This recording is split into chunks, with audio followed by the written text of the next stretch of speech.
तेरी आँखों के सिवा दुनिया में रखा क्या है। तेरे पास आके मेरा वक्त गुजर जाता है। तू जहाँ जहाँ चलेगा मेरा साया साथ होगा। मदन मोहन जिन्हें लता ने गजलों का बादशाह कहा, तो नौशाद उनकी 2 गजलों के बदले अपनी सारी धुनें लुटाने को तैयार थे। दरअसल मदन मोहन मासिस के नहीं क्लासिस के कंपोजर थे और उनके गाने ड्राइंग रूम में सुनने वाले गाने थे। उनके गाने गलियों में कम गुनगुनाए गए, अपर क्लास सोसाइटी में ज्यादा सुने और सराहे गए। दिल ढूंढता है फिर वही फुर्सत के रात दिन। फिल्मिस्तान के संस्थापक राय बहादुर चुन्नीलाल के सुपुत्र मदन मोहन अपने संगीत शौक के चलते सेना की नौकरी छोड़कर ऑल इंडिया रेडियो लखनऊ के संगीत विभाग में काम करने लगे। रेडियो की दुनिया के बाद मदन मोहन फिल्मों की ओर उन्मुख हुए, तो गुलाम हैदर को मदन मोहन में एक गायक नजर आया और फिल्म शहीद के लिए लता के साथ साथ मदन मोहन की आवाज का भी ट्रायल ले लिया गया और दोनों के स्वर में एक युगल गीत रिकॉर्ड कर वे एस मुखर्जी के पास लेकर गए। और मजेदार बात यह दोस्तों कि लता के साथ साथ मदन मोहन की आवाज को भी नाकाबिल समझकर रिजेक्ट कर दिया गया।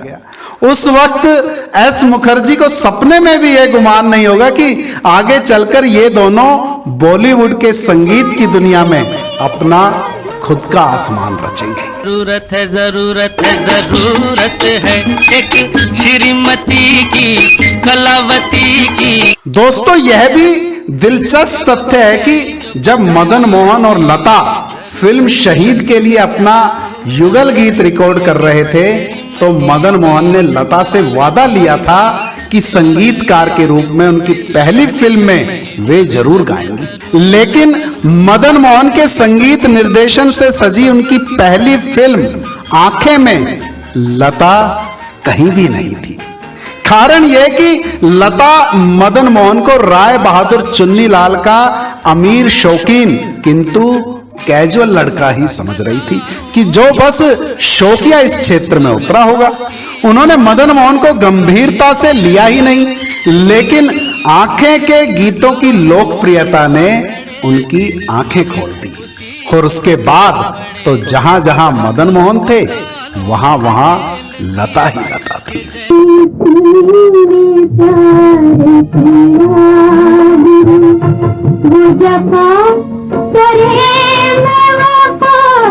अपनी एक विशिष्ट शैली और गजल के प्रशंसनीय प्रयोगों के बावजूद मदन मोहन की लोकप्रियता सीमित ही रही। यह उनका दुर्भाग्य था कि उनकी संगीतबद्ध फिल्में बॉक्स ऑफिस पर पिट जाती थी।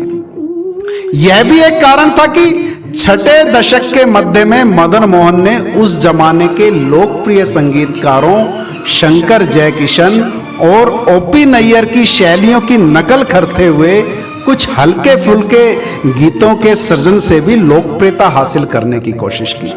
हालांकि इस तरह की कोशिशें भी कामयाब नहीं हो पाई, लेकिन 1956 में एवीएम प्रोडक्शंस मद्रास की फिल्म भाई भाई में ऐसा ही एक हल्का फुल्का मचलता गीत ऐ दिल मुझे बता दे तू किस पे आ गया है गीता दत्त के स्वर में सुपर हिट हो गया और भाई भाई की सफलता से मदन मोहन ने अपने माथे पर लगा व्यवसायिक असफलता के दाग को भी धो डाला।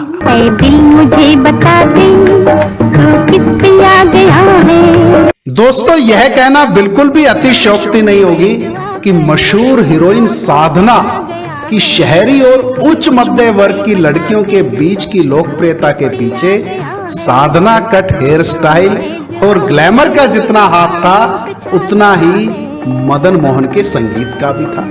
साधना पर फिल्माए गए मदन मोहन के गीतों ने साधना की एक एडवांस मॉडर्न और चार्मिंग लेडी की छवि को देखने वालों के दिलो दिमाग में स्थापित करने में एक बड़ी भूमिका निभाई थी। याद कीजिए 1964 में आई फिल्म वो कौन थी का अभूतपूर्व गीत लग जा गले कि फिर ये हंसी रात हो ना हो। लग जा गले के फिर हंसी रात हो न हो। दोस्तों यहाँ एक और गीत की चर्चा करना जरूरी है। वो कौन थी फिल्म का ही गीत नैना बरसे रिमझिम रिमझिम। इस गीत के साथ भी एक बेहद दिलचस्प वाक्य जुड़ा हुआ है।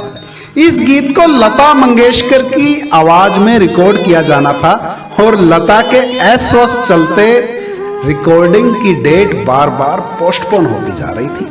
फिल्म निर्माता का मदन मोहन पर बहुत दबाव था क्योंकि इस गीत की शूटिंग को और अधिक नहीं टाला जा सकता था।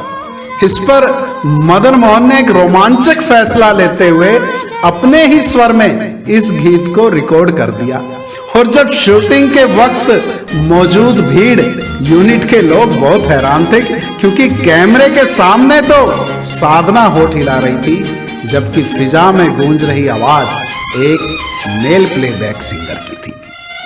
वो कौन थी मदन मोहन की पहली सिल्वर जुबली फिल्म थी।